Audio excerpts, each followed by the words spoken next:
One of the biggest lack in the education of our people nowadays is the lack of the right side of the brain, of emotion, emotional intelligence, of ethics, of values, what's really valuable, morality, and all that. That's all of the right side of the brain. It's the wisdom of your heart, your intuition. And we focus all mainly on reading and writing and science and mathematics, which is fine. That's all very rational and logical. But the whole other side of us, the bigger part of ourselves, is missing. And that has to do with art, beauty, cultivation of nuanced realities, not black and white issues. So that's one thing that is the best way to do it is through art. All our schools should have art, and yet in our schools, that's almost one of the first things that they cut out, because art feeds your soul.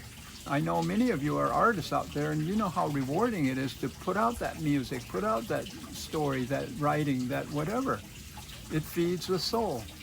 And by the way, like, I know in my own case, like, whether I had money or not, I was kind of committed to being an artist, and somehow once I began some painting project or a film or something, somehow or other, things came in, a resource here, a sound stage there, anyway, so I could always complete my artwork.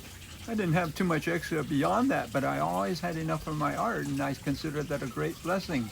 So by the way, if you want to see some of the samples of one man striving to be faithful to his art muse, check out my newly revised website, fudingchang.com, and you can see the latest art. I see it as fine art to feed the soul. You can see my mystical adventure stories as films, if one dozen surprises, and you can check them out right on my website. So my website now is like a one-stop cultural node. Check it out and let me know what you think.